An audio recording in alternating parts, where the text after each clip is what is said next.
के स्रोत। इस वीडियो में ऊर्जा के नवीकरणीय तथा अनवीकरणीय स्रोत,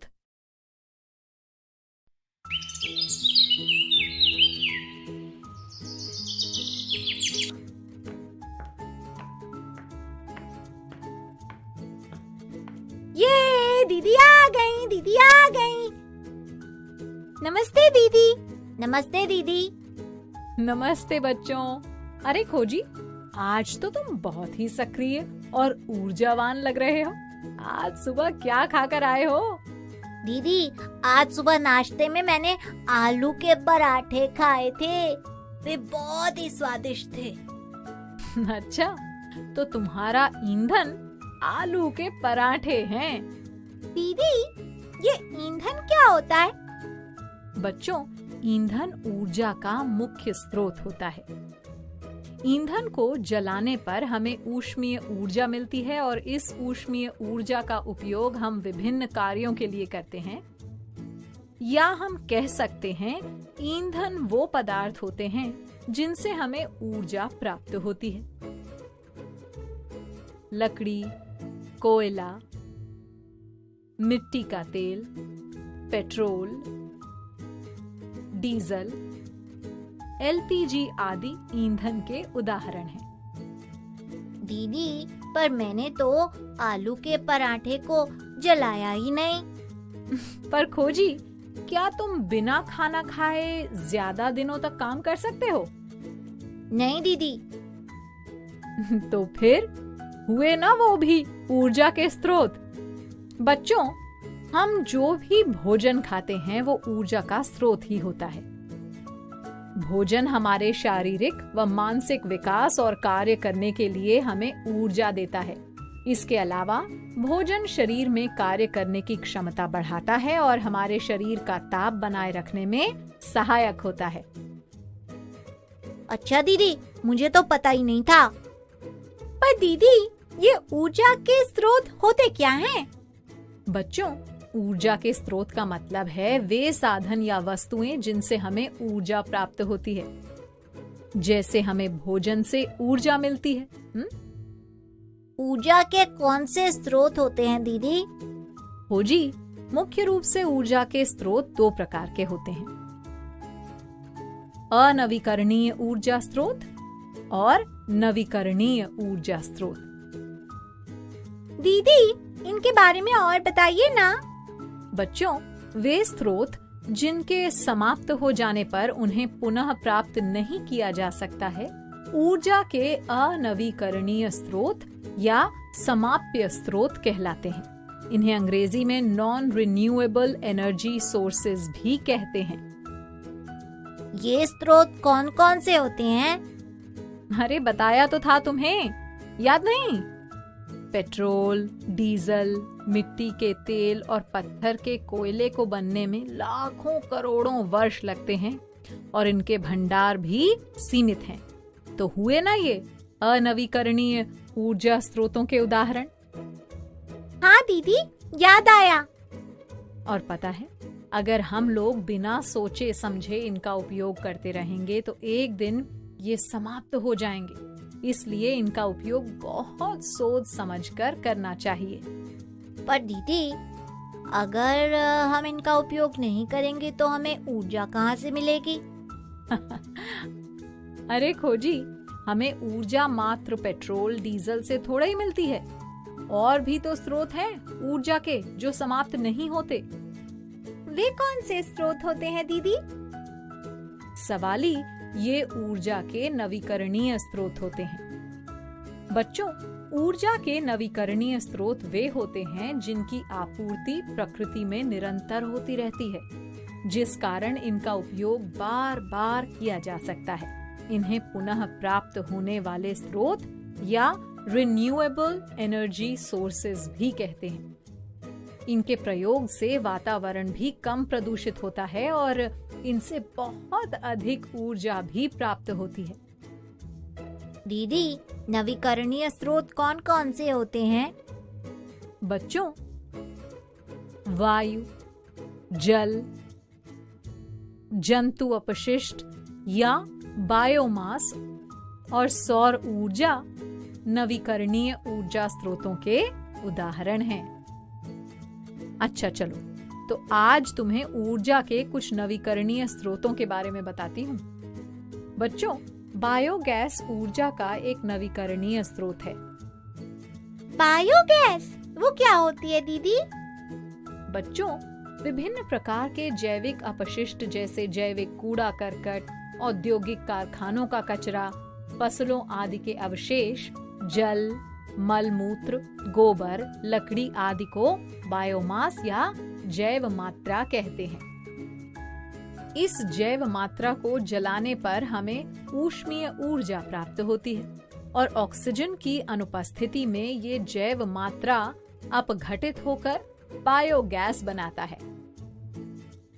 बच्चों, तुम्हें पता है बायोगैस मीथेन और कुछ अन्य गैसों का मिश्रण होता है।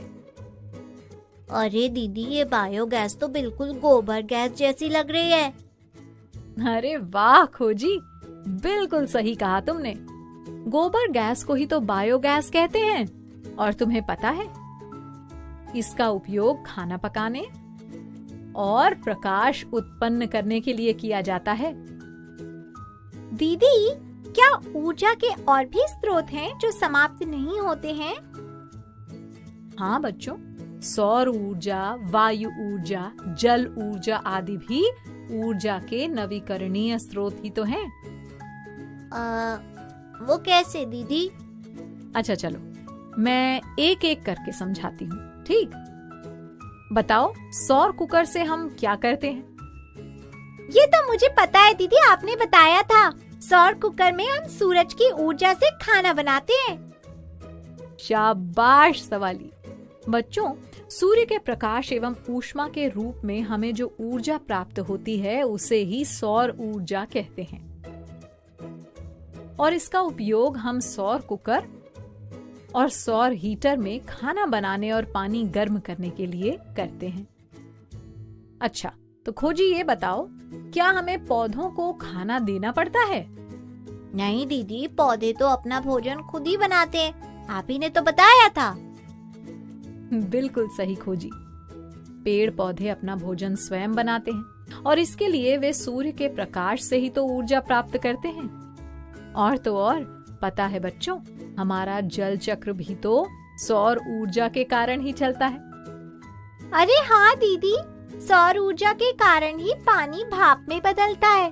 मैंने तो ये सोचा ही नहीं था। हाँ सवाली, और पता है सौर सेल का उपयोग करके सौर ऊर्जा से बिजली का उत्पादन भी किया जाता है।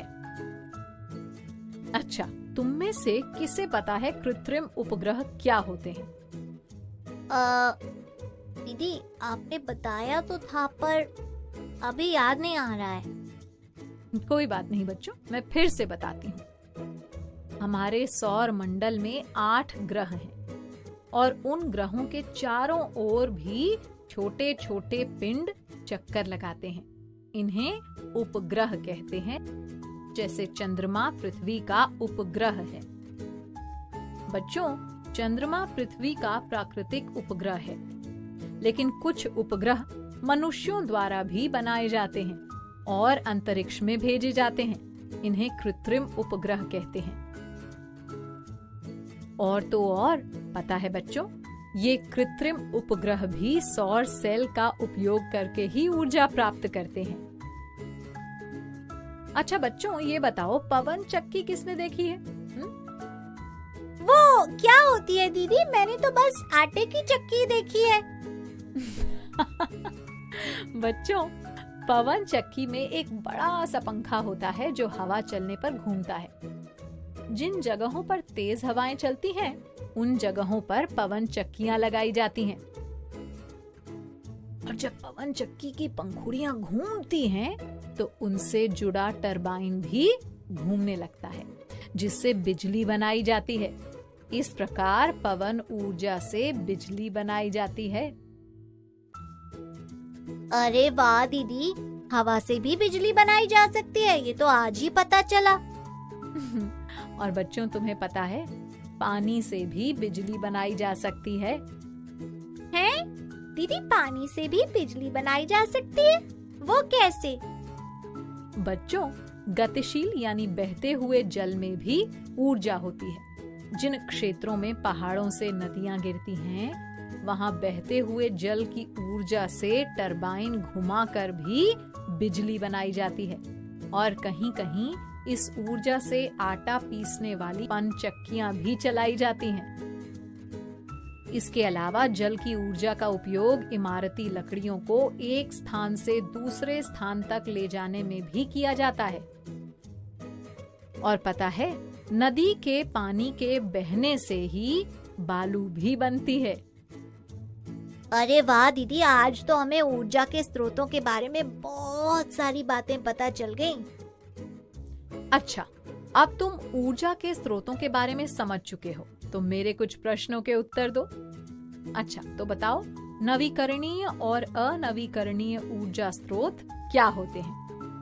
दीदी, ऊर्जा के नवीकरणीय स्रोत वे होते हैं जिनकी आपूर्ति प्रकृति में निरंतर होती रहती है, मतलब इनका उपयोग बार बार किया जा सकता है। इन्हें पुनः प्राप्त होने वाले स्रोत या रिन्यूएबल एनर्जी सोर्सेज भी कहते हैं।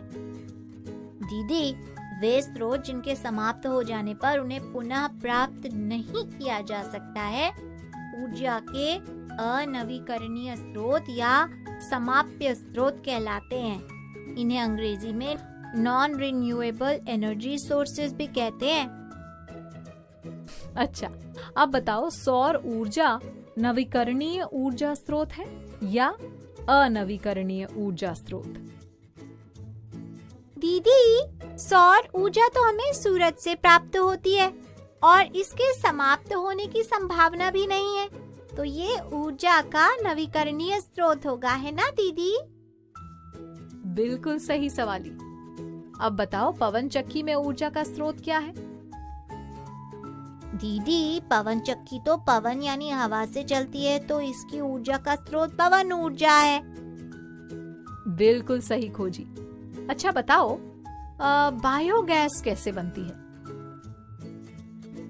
दीदी, जैव मात्रा यानी कि कूड़ा करकट, औद्योगिक कारखानों का कचरा, फसलों के अवशेष, जल, मलमूत्र, गोबर, लकड़ी आदि को ऑक्सीजन की अनुपस्थिति में अपघटित किया जाता है, तो उससे बायोगैस बनती है। अरे वाह बच्चों, तुम तो ऊर्जा के स्रोतों के बारे में सब समझ गए। तो चलो, अब तुम लोग संपर्क भैया से मिलो। मैं आया आया आया आया आया।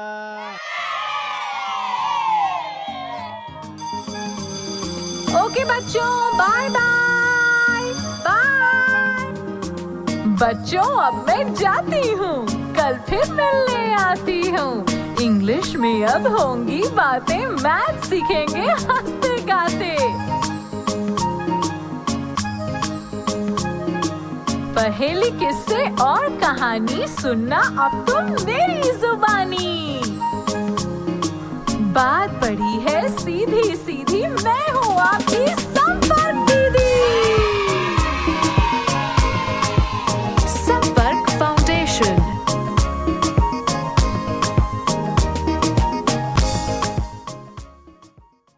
आपको ये वीडियो देखकर मजा आया ना? अगर आप इस वीडियो से संबंधित अन्य संसाधन जैसे कि अन्य वीडियो, गतिविधियां, क्विज इत्यादि देखना चाहते हैं, तो अभी डाउनलोड करें संपर्क स्मार्ट शाला मोबाइल एप्लीकेशन। और हाँ, अगर आपको ये वीडियो अच्छा लगा हो तो इसे जरूर लाइक करें। और भी नए नए वीडियोस देखने के लिए सब्सक्राइब बटन पर क्लिक करना न भूलें। मिलते हैं बहुत जल्द YouTube और संपर्क स्मार्ट शाला ऐप पर।